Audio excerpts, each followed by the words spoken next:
αν ο κόσμος το δεχόταν.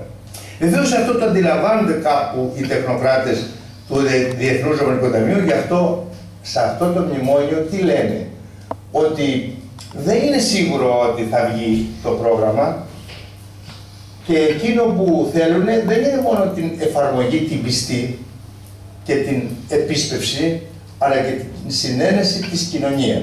Είναι ένα καινούριο στοιχείο που εμφανίζουν ακριβώς γιατί αντιλαμβάνονται ότι το πράγμα αρχίζει να γίνεται πια ορατό διαγενών θερμού στο πλειοψηφικό σώμα της ελληνικής κοινωνίας. Γι' αυτό θέτουν αυτό το ζήτημα.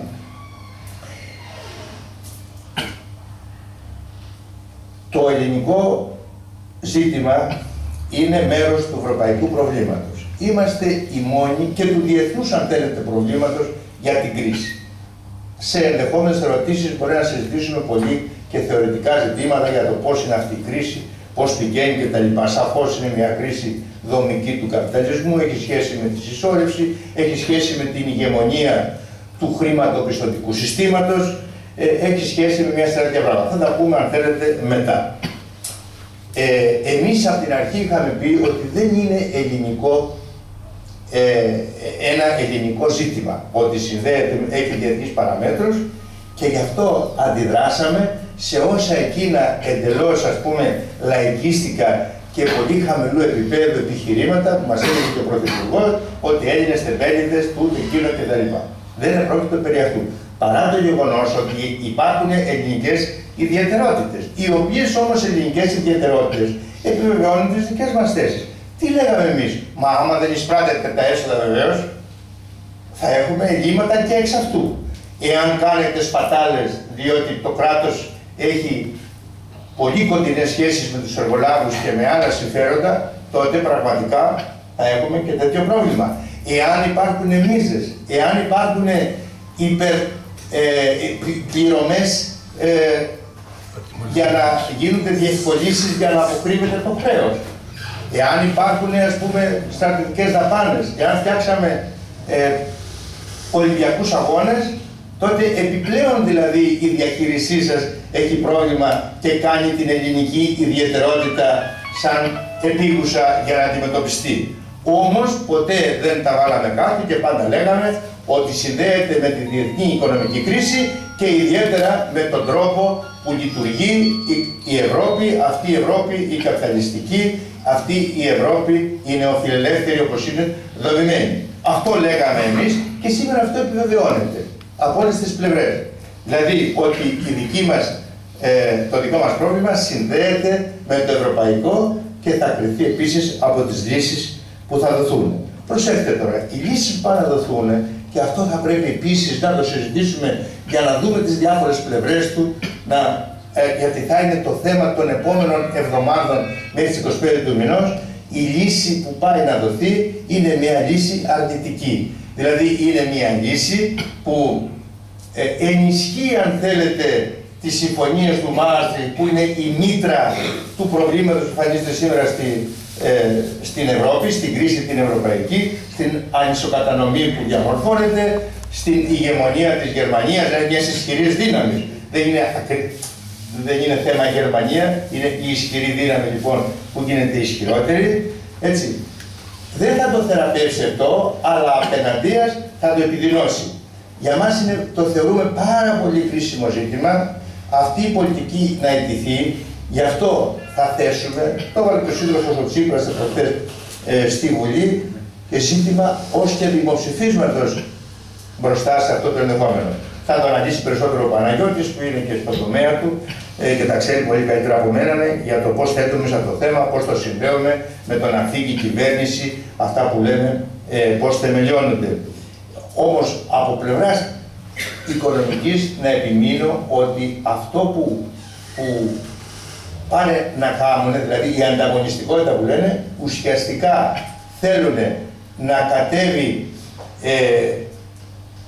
ουσιαστικά θέλουν να υποβαθμίσουν όλα τα στάνταρ της ελληνικής κοινωνίας σε τέτοιο βαθμό που να γίνουμε ανταγωνιστικοί με το τρίτο κόσμο. Ουσιαστικά αυτό είναι. Δηλαδή αυτό που λένε αυτή εσωτερική υποτίμηση, τι θέλουν να πούνε, ότι θα πρέπει λοιπόν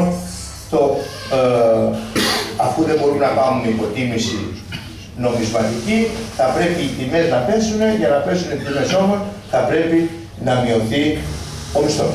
Αυτό είναι η ουσία. Γι' αυτό επιμένουν πάρα πολύ και στις συλλογικές συμβάσεις όπως τα βλέπετε και θα επανέλθουν στο θέμα όπως και στο ασφαλιστικό σύστημα, γιατί από εκεί θέλουν να ρίξουν το κόστος. Επιμένουν πολύ και στα θέματα περιουσίας. Αυτοί το εμφανίζουν απλά. Τι λένε, ότι κοιτάξτε, εσείς χρωστάτε Έλληνες. Λοιπόν, τι μας συζητάτε να σας δώσουμε άδεια για να κάνετε δάνεια, για να κάνετε παραγορές κτλ. Πουλήστε την περιουσία που διαθέτετε, πουλήστε ακόμα και νησιά, μειώστε το χρέος σας και ελάτε μετά να συζητήσουμε. Δεν είναι ακριβώς έτσι αυτή η απλοϊκή εικόνα. Ουσιαστικά τι είναι. Είναι ένα μέρος, αυτό είναι ένα μέρος του πακέτου ολόκληρου για με κάτω από ποιους όρους θα δοθούν διευκολύνσεις στην Ελλάδα. Είναι μέσα σε αυτό και η πόλη και κυρίως είναι να μειωθεί ο δημόσιος χώρος για να μπορέσει, ας πούμε έτσι, να αναπτυχθεί το κεφάλαιο που λέει, να κάνει επενδύσεις κτλ. Βεβαίως η επιστήμη οικονομική δεν το επιβεβαιώνει αυτό το πράγμα, ακόμα και αν πάνε όλα θετικά όπως νομίζουν οι νεοφιλελεύθερες απόψεις, δεν θα προκύψουν από εκεί επενδύσεις, δεν θα προκύψουν από εκεί θέσεις εργασίας, επειδή θα πέσει το εργατικό κόστος, επειδή το δημόσιο θα αποσυρθεί από κρίσιμους τομείς όπως είναι η υγεία, όπως είναι η ασφάλιση και τα λοιπά, για να μπει το κεφάλαιο. Εμείς πιστεύουμε ότι αυτά θα προκύψουν από δύο στοιχεία. Το ένα είναι από την αναδιανομή και αυτό σημαίνει ότι θα πρέπει να φορολογηθεί το κεφάλαιο και αυτοί που έχουν εισοδήματα. Αυτό είναι το ένα, και το άλλο είναι από τη δραστηριοποίηση του δημοσίου τομέα σε μια κατεύθυνση ανασυγκρότησης και ανάπτυξης της ελληνικής οικονομίας. Αυτό βέβαια μέσα στα πλαίσια μιας Ευρώπης που δεν θα είναι η νεοφιλελεύθερη Ευρώπη που έχουμε σήμερα μπροστά μας, αλλά θα είναι μια Ευρώπη της εργασίας και της αλληλεγγύης. Τελειώνοντας, θέλω να πω δύο πράγματα για το χρέος. Για το χρέος υπόθηκαν από την αρχή απλοϊκότητες πραγματικά από την κυβέρνηση. Ότι εάν πάρουμε ένα δάνειο και εάν βάλουμε μια πολιτική λιτότητα και πώς εξοικονομήσουμε πόρους, το χρέος θα αντιμετωπιστεί κτλ. Εμείς είχαμε πει από την αρχή ότι η δυναμική του χρέους είναι τόσο μεγάλη που δεν αντιμετωπίζεται με τέτοια πράγματα. Γιατί οφείλεται σε δομικά στοιχεία του καπιταλισμού από τη μια μεριά, του πώς είναι δομημένη η Ευρωπαϊκή Ένωση από την άλλη και από τις παθογένειες της ελληνικής οικονομίας. Αυτό σήμερα ζούμε. Και θα αναφέρω μερικά. Καταρχάς, είναι το ζήτημα του πώς δανείζεται σήμερα το δημόσιο. Το δημόσιο σήμερα, κάθε δημόσιο, όχι μόνο το ελληνικό, δανείζεται με όρους αγοράς. Δεν έχει τη δική του τράπεζα.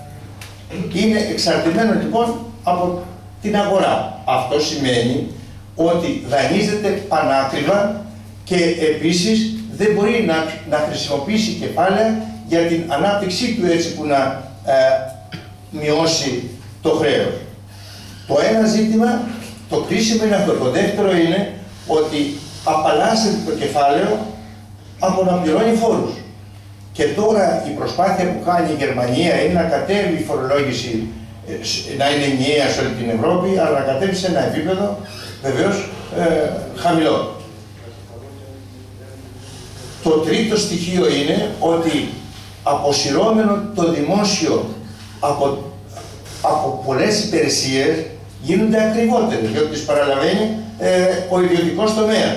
Και επομένως είτε τις πληρώνουν οι πολίτες, είτε τις πληρώνει το δημόσιο για να τις δίνει στους πολίτες. Και από εκεί επίσης και το τελευταίο, και το τελευταίο είναι ότι ο τρόπος που γίνεται η διαχείριση είναι ένας τρόπος ο οποίος θέλει έλεγχο. Γι' αυτό εκτός των άλλων ετοιμάτων σήμερα που θέτουμε, που είναι η επαναδιαπραγμάτευση,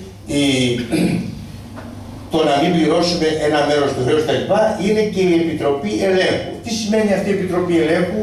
Σημαίνει ότι υπάρχει ένα μέρος του χρέους, το οποίο εμείς δεν πρόκειται ποτέ να παραδεχθούμε ότι είναι χρέος πραγματικό και να το πληρώσουμε. Είτε οφείλεται από μίζες, είτε οφείλεται από τις στρατιωτικές δαπάνες, τις υπερβολικές και μίζες εκεί πάλι, είτε οφείλεται από αμοιβές που πληρώσαμε για να γίνουν οι διάφορες διευκολύνσεις, swaps που τα λένε στην περίπτωση MiFID ιδίως, για να μην φαίνεται το ύψος του χρέους, είτε είναι τα υψηλά επιτόκια, είτε άλλα ζητήματα που θα ανακαλύψουμε όταν ανοιχτούν οι φάκελοι. Σύντροφοι και συντρόφισσες, τελειώνω.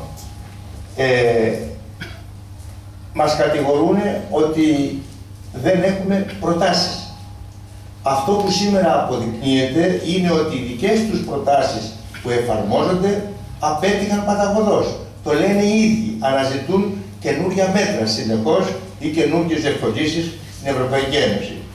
Εμείς ακριβώς οι προτάσεις που έχουμε είναι προτάσεις στην αντίθετη κατεύθυνση. Στηρίζονται, όπως είπα προηγουμένως, στην αναδιανομή του εισοδήματος, σε άλλη διάρθρωση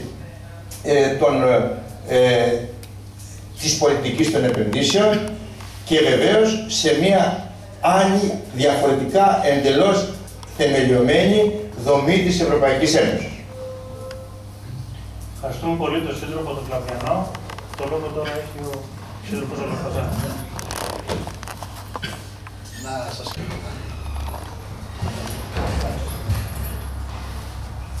Να σας καλησπερίσω και πάλι όλες σας. Να σας ευχαριστήσουμε πολύ που μας καλέσατε στην απόψινή συζήτηση για ένα πάρα πολύ επίκαιρο θέμα. Ίσως το θέμα της περίοδου, όχι ίσως, σίγουρα το θέμα της περίοδου.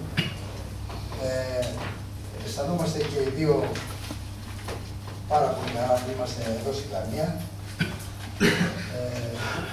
Αισθανόμαστε ιδιαίτερη χαρά επίσης για τη συμμετοχή σας, η οποία δείχνει ότι ο ΣΥΡΙΖΑ είναι παρόν, ζωντανός, όρθιος και μάχημος. Και σας διαβεβαιούμε ότι βεβαίως είναι μάχημος και ζωντανός και παρόν, όπως αποδεικνύεται εσείς στην Λαμία, αλλά όχι μόνο στη Λαμία. Είναι σε όλη την Ελλάδα. Τα κύτταρα του ΣΥΡΙΖΑ παραμένουν, παρά τις μεγάλες δυσκολίες και τα μεγάλα προβλήματα που αντιμετωπίζει ο ΣΥΡΙΖΑ όλο το προηγούμενο διάστημα και συνεχίζει να τα αντιμετωπίζει. Βεβαίως όμως υπάρχει κάτι το ελπιδοφόρο αυτή την περίοδο που πρέπει να μας κάνει όλους να βλέπουμε λίγο πιο αισιόδοξα τα πράγματα για την αριστερά που θέλουμε να εκφράσουμε στο μέλλον. Έχουν γίνει σοβαρές προσπάθειες ώστε ο ΣΥΡΙΖΑ να ξαναξεκινήσει, ιδιαίτερα σε κεντρικό επίπεδο, με τη συμμετοχή όλων των δυνάμεών του, οργανωμένων και ανέτακτων, και να αποκτήσει ένα βηματισμό, ο οποίος σιγά σιγά μπορεί να τον φέρει να ανταποκρίνεται στοιχειωδώς στις απαιτήσεις που έχει ο κόσμος της αριστεράς, και όχι μόνο ο κόσμος της αριστεράς, από μια σύγχρονη ριζοσπαστική αριστερά, σαν αυτή που θέλουμε να εκφράσουμε εμείς στην προοπτική. Δεν κάνουμε τονωτικές ενέσεις, τα πράγματα δεν είναι καθόλου απλά, οι δυσκολίες είναι μπροστά μας, τα προβλήματα που μας έφεραν εδώ δεν έχουν ξεπεραστεί, αλλά όμως γίνονται κάποια βήματα. Και ελπίζουμε με τη βοήθεια όλων μας, με την επίδειξη πνεύματος ενωτικής ευθύνης από όλες τις πλευρές και με την